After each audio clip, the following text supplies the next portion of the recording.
السلام علیکم ورحمۃ اللہ وبرکاتہ۔ وعلیکم السلام ورحمۃ اللہ۔ حضرت، آج ہم آپ کی بارگاہ میں دعا کے متعلق ایک سوال لے کر کے حاضر ہوئے ہیں۔ فرمائیے۔ ہمارا سوال یہ ہے کہ دعا کی قبولیت کے اسباب کیا ہیں اور دعا قبولیت کیسے ہوتی ہے؟ آپ اس کے ہمیں تشفی بخش جوابات عنایت فرما دیں۔ بسم اللہ الرحمن الرحیم، نحمدہ ونصلی ونسلم علی رسولہ الکریم، اما بعد، اعوذ باللہ من الشیطان الرجیم، بسم اللہ الرحمن الرحیم۔ قرآن کریم میں اللہ تبارک و تعالی نے دعاؤں کے سلسلے میں مختلف آیات کا نزول فرمایا۔ ایک جگہ فرمایا ادعونی استجب لکم، میرے بندو مجھ سے دعا کرو میں تمہاری دعا قبول کروں گا۔ دوسری جگہ ارشاد فرمایا ان الذین یستکبرون عن عبادتی سیدخلون جہنم داخرین، جو لوگ میری بارگاہ میں دعا کرنے سے تکبر کرتے ہیں وہ عنقریب جہنم میں داخل ہوں گے ذلیل ہو کر۔ اللہ تبارک و تعالی کو یہ بات پسند ہے کہ اس کا بندہ اس کی بارگاہ میں ہاتھ اٹھائے اور پروردگار عالم سے اپنی حاجتیں مانگے اور اللہ تبارک و تعالی اس کی حاجتیں اور اس کی ضرورتیں پوری فرمائے۔ اللہ تبارک و تعالی اس بات سے خوش ہوتا ہے کہ بندہ اس کی بارگاہ میں دعا کرے اور اس سے اپنی حاجت اور ضرورت کی چیزیں مانگے اور پروردگار ان ضرورت اور حاجت کی چیزوں کو اسے عطا فرمائے، اور اس بات سے پروردگار غضب فرماتا ہے کہ بندہ اس کی بارگاہ میں دست سوال دراز نہ کرے اور اس کی بارگاہ میں دعا نہ کرے۔ دعا چونکہ اللہ تبارک و تعالی نے قرآن کریم میں ارشاد فرمایا امن یجیب المضطر اذا دعاہ ویکشف السوء، کون ہے جو پریشان حال کی دعا قبول کرے اور کون ہے جو اس کی تکلیفوں کو دور کرے؟ اللہ کے سوا کون ہے؟ تو پتہ چلا پروردگار عالم ہی ہے۔ بندہ مومن کو یہ چاہیے کہ رب کی بارگاہ میں وہ دعا کرے اور پروردگار عالم جل جلالہ سے اپنی حاجت کی چیزیں مانگے۔ ایک حدیث پاک میں میرے مصطفیٰ صلی اللہ تعالی علیہ وسلم ارشاد فرماتے ہیں کہ اللہ تعالیٰ کے نزدیک دعا سے بڑھ کر کوئی چیز بھی نہیں ہے۔ ایک حدیث میں ہے دعا مسلمانوں کا ہتھیار ہے، دین کا ستون ہے اور آسمان و زمین کا نور ہے۔ ایک حدیث میں میرے مصطفیٰ جان رحمت صلی اللہ تعالی علیہ وسلم نے ارشاد فرمایا کہ آسمان سے بلائیں اترتی ہیں، ادھر مومن اپنے رب کی بارگاہ میں دعائیں کرتے ہیں تو وہ بلائیں ادھر سے اتر رہی ہوتی ہیں، ادھر سے دعائیں جا رہی ہوتی ہیں، تو بیچ میں ان دونوں کا جب مقابلہ ہو جاتا ہے تو وہ دعا اس بلا کو زمین پر اترنے نہیں دیتی۔ حدیث میں فرمایا کہ ان میں کشتی ہو جاتی ہے، قیامت تک ان میں کشتی ہوتی رہتی ہے، یہاں تک کہ وہ دعا اللہ تبارک و تعالی کی بارگاہ میں جو مومن بندہ کرتا ہے وہ اس بلا کو اترنے نہیں دیتی۔ تو اس کے کچھ اسباب ہیں جو دعا کی قبولیت، آج چونکہ حالات ایسے ہیں کہ اس وقت ہر بندہ یہ چاہتا ہے کہ میری تکلیفیں دور ہوں، میری پریشانیاں دور ہوں، تکلیفوں پریشانیوں کا مداوع ہو، تو اس کے لیے دعا سے بہتر کوئی چیز نہیں ہے۔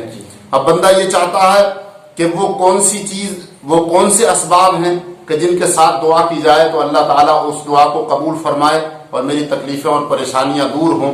تو انشاءاللہ ہم وہ اسباب اختصار کے ساتھ آپ حضرات کی خدمت میں پیش کریں گے، آپ غور سے سماعت کریں اور انشاءاللہ ان اسباب کو بروئے کار لائیں اور اللہ تبارک و تعالیٰ کی بارگاہ میں ان اسباب کے ساتھ دعا کریں، اللہ تعالیٰ قبول فرمائے گا۔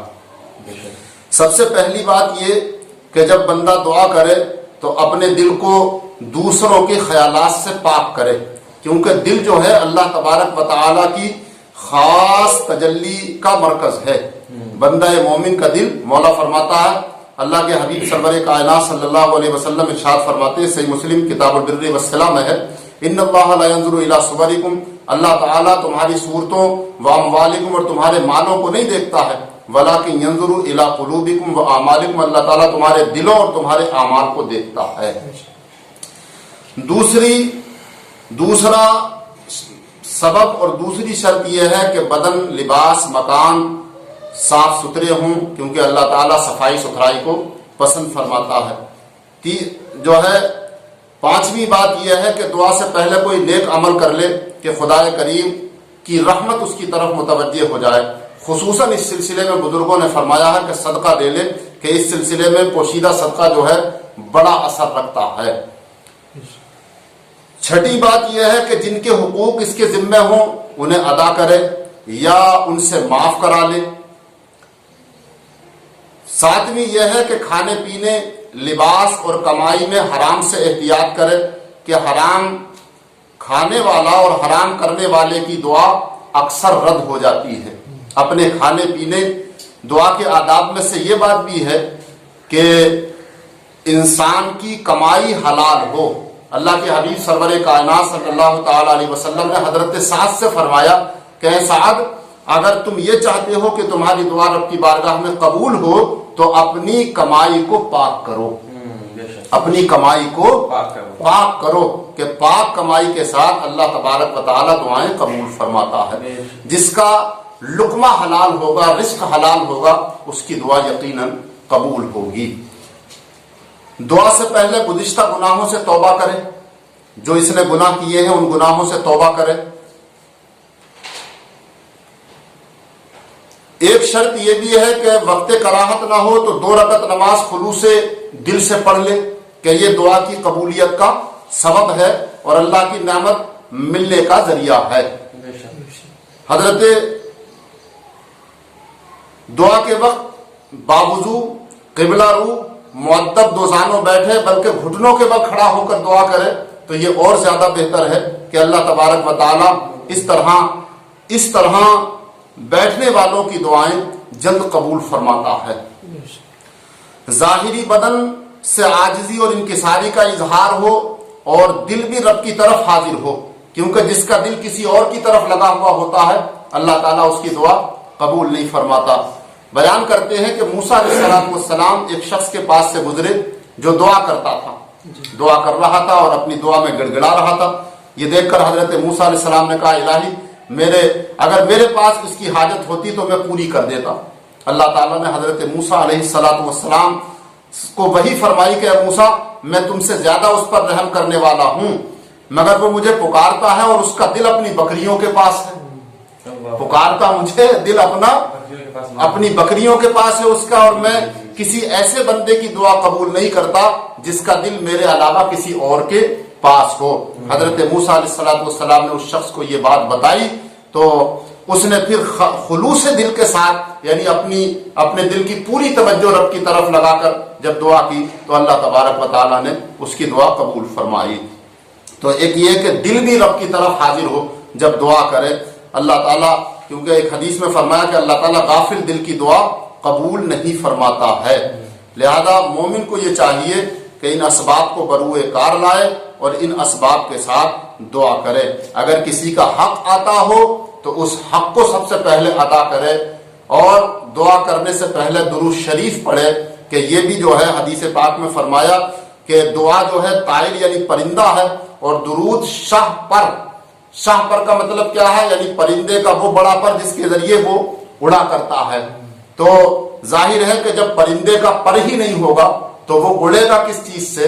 تو اس کا مطلب یہ ہے کہ دعا بغیر درود شریف کے ایسے ہے جیسے پرندہ بغیر پر کے. لہذا دعا کرنے سے پہلے درود شریف پڑھ لے تاکہ اللہ تبارک و تعالی اسے اس پرندے کی مثل کر دے کہ جس کا پر ہوتا ہے اور وہ اپنے پروں کے ذریعے اڑتا ہے. تو اس کی دعا بھی رب کی بارگاہ میں انشاءاللہ ضرور جائے گی اور پروردگار عالم قبول فرمائے گا. دوسرے یہ ہے کہ جب دعا کرے تو اللہ تبارک و تعالیٰ سے کامل امید رکھے کہ وہ اس کی دعا ضرور قبول فرمائے گا.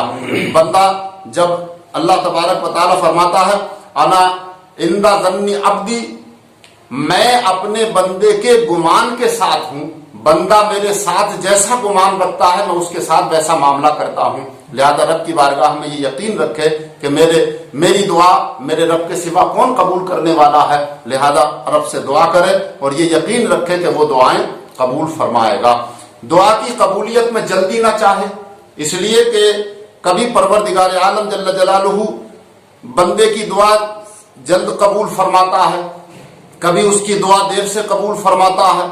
اس کی وجہ یہ ہے کہ حدیث میں فرمایا کہ جب بندہ اپنے رب کی بارگاہ میں ہاتھ اٹھا کے دعا کرتا ہے مولا میری دعا قبول فرما، تو پروردگار عالم جل جلالہ حضرت جبریل کو فرماتا کہ اس کی حاجت پوری نہ کرنا، اس لیے کہ اس کا ہاتھ اٹھانا اور اس کے الفاظ مجھے پسند ہیں، اس لیے یہ پھر دوبارہ دعا کرے، سبارہ دعا کرے، لہذا یہ میری بارگاہ میں بار بار ہاتھ اٹھائے، بار بار دعا کرتا رہے، اور میں اس کے الفاظ اور اس کے ہاتھوں کے جو ہے اٹھانے کو پسند کرتا ہوں، لہذا میں یہ چاہتا ہوں کہ بار بار میری بارگاہ میں ہاتھ اٹھائے اور مجھ سے دعا کرے۔